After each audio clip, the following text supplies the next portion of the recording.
Hanya karya yang mampu menameng diri kita, yang mampu menjadi pelindung diri kita. Hanya karya. Karena yang ditakuti oleh orang-orang yang membenci kita itu karya. Lihat saja, orang-orang yang membenci kita punya karya enggak? Enggak punya mereka.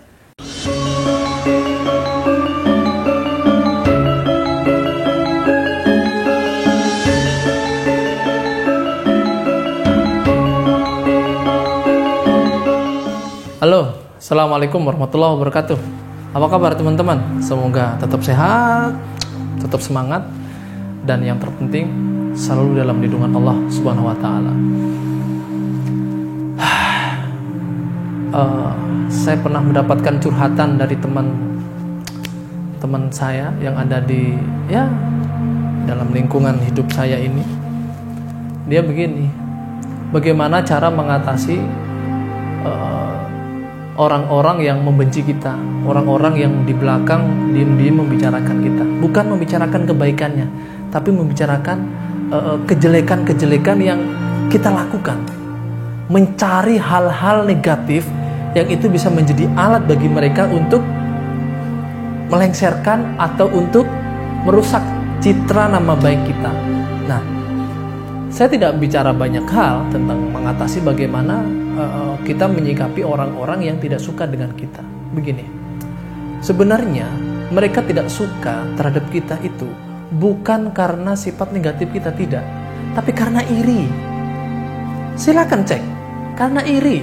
Lebih-lebih ketika kita di lembaga A atau di perusahaan A, kita memiliki prestasi yang gemilang. Tiap tahun kita punya prestasi, tiap tahun kita punya prestasi. Maka ketika kita mampu sampai ke derajat itu, jangan kaget apabila angin semakin kencang menerjang kita. Bukankah orang tua kita selalu mengatakan, semakin tinggi pohon itu berdiri, maka semakin kencang angin menerjang. Kalau tidak percaya, silakan teman-teman manjat pohon kelapa. Sudah pernah manjat pohon kelapa? Nah, kalau belum pernah, nanti saya ajak ke kampung saya, kita manjat pohon kelapa.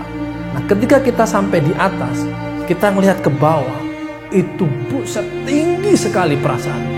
Tapi ketika kita belum manjat pohon, kita masih di bawah, kita melihat ke atas, itu belum ada rasa ketakutan, belum ada rasa was-was, belum ada rasa ini gimana kalau jatuh dan sebagainya, tidak ada. Nah, angin itu hanya muncul ketika teman-teman sudah sampai ke atas. Oke?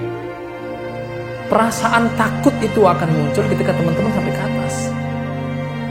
Perasaan was-was itu akan muncul ketika teman sampai ke atas.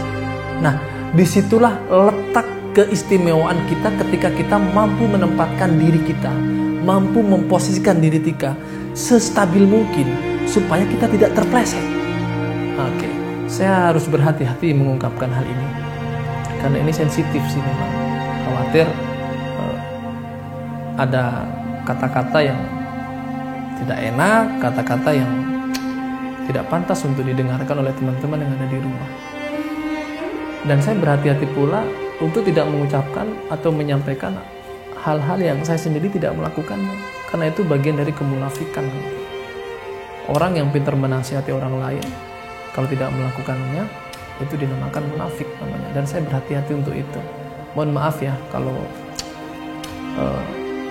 saya terkesan menggurui, enggak. Saya hanya ingin berbagi saja, karena tidak satu dua saya mengalami hal itu. Pernah siapapun orang yang hidup dalam partai atau masyarakat besar, kita akan mengalami hal itu. Jangankan dengan orang yang tidak ada hubungan darah dengan kita dengan keluarga saja ada konflik kok. Bagaimana dengan orang yang tidak ada hubungan darah? Bagaimana dengan orang-orang yang berbeda budayanya, berbeda kepercayaannya dan sebagainya? Ya pasti ada hal-hal yang tidak disuka gitu. Akan tetapi bagaimana cara kita menyikapi hal itu? Nah, begini. Satu hal yang bisa kita gunakan sebagai tameng diri supaya kita tidak jatuh bukan karena kesalahan kita, tapi karena tanda kutip fitnah dari orang lain, adalah karya. Hanya karya yang mampu menameng diri kita, yang mampu menjadi pelindung diri kita. Hanya karya. Karena yang ditakuti oleh orang-orang yang membenci kita itu karya. Lihat saja orang-orang yang membenci kita punya karya enggak? Enggak punya mereka. Karena tidak punya itulah mereka berusaha untuk menggarisbawahi nama kita dengan pulpen berwarna merah, bukan warna hitam atau warna yang lainnya yang itu yang natural gitu ya. Itu warna merah, artinya warna khusus. Nah, maka dari itu teman-teman, ya kadangkala kita bolehlah mendengarkan perkataan mereka, bukan untuk dendam. Catat ya, bukan untuk dendam, tapi untuk introspeksi diri kita. Benarkah apa yang dikatakan oleh dia? Kalau benar, temui dia, minta maaf, klarifikasi. Kalau salah, apa yang dikatakan dia, berarti itu fitnah. Teman-teman tak perlu dendam, kita tidak perlu dendam, cukup istighfar saja. Oke? Cukup istighfar saja, kita doakan yang terbaik untuk dia. Dan jangan sampai memutus semangat kita untuk terus berkarya. Terus berkarya dan terus berkarya. Hanya karya yang bisa mengalahkan mereka. Hanya karya yang mampu membungkam mereka. Maka dari itu teman-teman, yuk istiqomah di jalan kreatif hidup kita, istiqomah di jalan edukasi hidup kita, istiqomah di jalan tuntunan yang sudah disyariatkan dalam kepercayaan kita. Oke gitu, saya kira teman-teman gitu ya. Semoga kita kuat dengan ya berbagai macam jenis angin yang menerpa kita, dan itu tidak akan mampu melunturkan semangat kita untuk terus berkarya dan berkarya. Oke, thank you. Assalamualaikum warahmatullahi wabarakatuh.